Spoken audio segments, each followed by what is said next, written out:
Perkenalkan, nama saya Priscilla Tempo.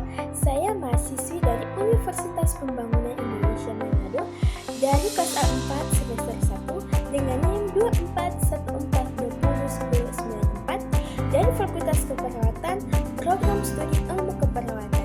Saat ini saya akan membuat tugas video untuk memenuhi ujian akhir semester dengan mata kuliah pemenuhan kebutuhan dasar manusia dengan dosen pengampu Nurse Hani Mukorimban SKMK. Baik, pada saat ini kita akan masuk dalam biografi Virginia Henderson. Virginia Henderson adalah seorang perawat dan penulis asal Amerika Serikat yang dikenal sebagai The Nightingale of Modern Nursing. Virginia Henderson lahir pada tanggal 30 November 1897 di Kansas City. Dia anak kelima dari 8 bersaudara. Henderson tumbuh besar di Bedford County, Virginia, di mana ia menempuh pendidikan di sekolah khusus anak laki-laki. Ia tertarik dengan dunia keperawatan selama Perang Dunia ke-1 karena keinginannya untuk membantu anggota militer yang sakit atau terluka. Henderson terkenal dengan definisinya tentang keperawatan, di mana perawat adalah membantu individu dalam melakukan aktivitas yang membantu kesehatan, kebugaran, dan pemulihan yang tidak dapat dilakukan secara sendiri oleh individu tersebut. Baik, pada saat ini kita akan masuk dalam teori keperawatan menurut Virginia Henderson. Teori keperawatan Virginia Henderson mencakup seluruh kebutuhan dasar seorang manusia.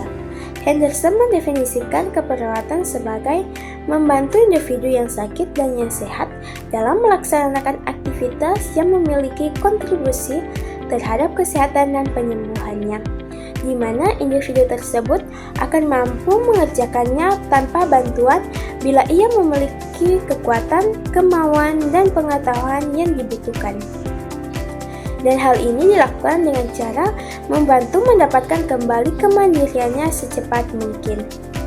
Henderson melihat manusia sebagai individu yang membutuhkan bantuan untuk meraih kesehatan, kebebasan, atau kematian yang damai, serta bantuan untuk meraih kemandirian. Menurut Henderson, kebutuhan dasar manusia terdiri atas 14 komponen yang merupakan komponen penanganan perawatan. Pada saat ini kita akan masuk dalam 14 komponen menurut Virginia Henderson. Yang pertama, bernapas secara normal. Yang kedua, makan dan minum yang cukup. Yang ketiga, eliminasi. Yang keempat, bergerak dan mempertahankan posisi yang dikehendaki. Yang kelima, istirahat dan tidur. Yang keenam, memilih cara berpakaian dan melepas pakaian. Yang ketujuh, mempertahankan temperatur tubuh dalam rentang normal. Yang kedelapan, menjaga tubuh tetap bersih dan rapi. Yang kesembilan, menghindari bahaya dari lingkungan. Yang kesepuluh, berkomunikasi dengan orang lain. Yang kesebelas, beribadah menurut keyakinan. Yang kedua-belas, bekerja dan menjanjikan prestasi. Yang ke-13, bermain dan berpartisipasi dalam berbagai bentuk rekreasi.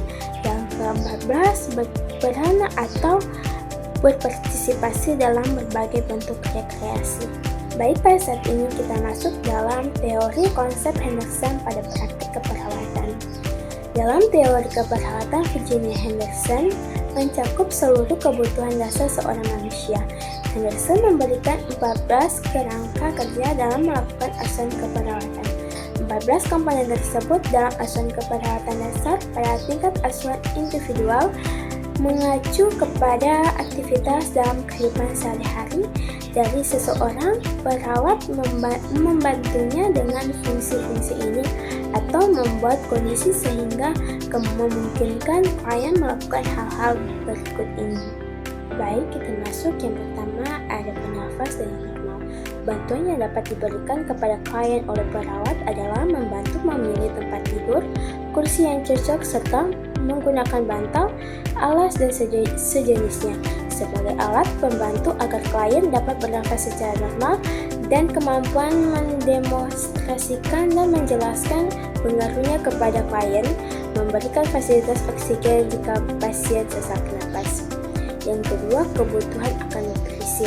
Perawat harus mampu memberikan penjelasan mengenai tinggi dan berat badan yang normal, kebutuhan nutrisi yang diperlukan, pemilihan dan penyediaan makanan, dengan tidak lupa memperhatikan latar belakang dan sosial klien, apakah ada alergi atau tidak.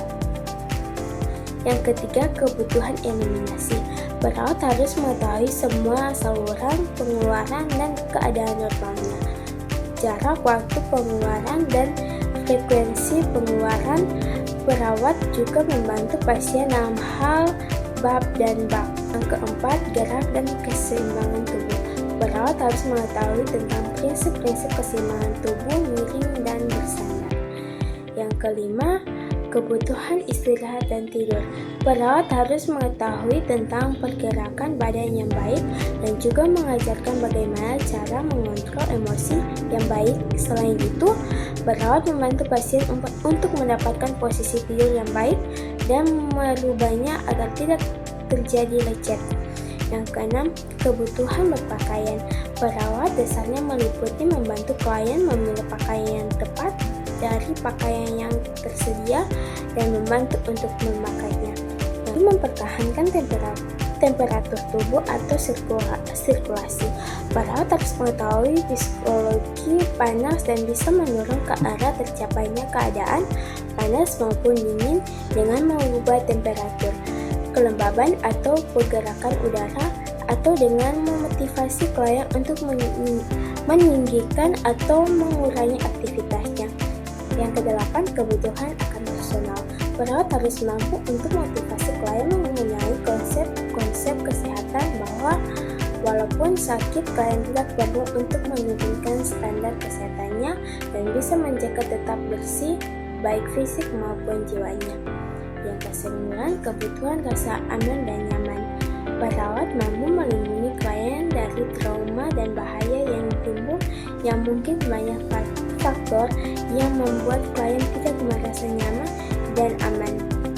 Yang ke-10, berkomunikasi dengan orang lain dan mengekspresikan emosi, keinginan, dan rasa takut dan pendapat. Perawat menjadi penerjemahan dalam hubungan klien dengan tim kesehatan lain dalam memajukan kesehatannya dan membuat klien mengerti akan dirinya sendiri juga maupun menciptakan lingkungan yang terpauti. Yang ke-11, kebutuhan spiritual. Perawat mampu untuk menghormati klien dalam memenuhi kebutuhan spiritualnya dan meyakinkan pasien bahwa kepercayaan, keyakinan, dan agama sangat berpengaruh terhadap upaya penyembuhan. Ke-12, kebutuhan bekerja. Dalam perawatan dasar, maka penilaian terhadap interpretasi terhadap kebutuhan klien sangat penting, di mana sakit bisa menjadi ringan apabila seseorang dapat terus bekerja. Yang ke-13, kebutuhan bermain dan rekreasi. Perawat mampu memiliki aktivitas yang cocok sesuai umur, kecerdasan dan pengalaman dan selera klien, kondisi serta keadaan penyakitnya. Yang ke-14 dan yang terakhir, kebutuhan belajar.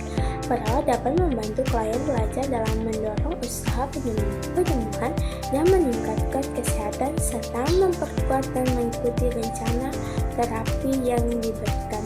Maksud tujuan dari 14 komponen ini adalah: yang pertama, membantu pasien mencapai kemandirian. Perawat berperan sebagai fasilitator untuk membantu pasien mencapai kemandirian dalam memenuhi kebutuhan dasarnya.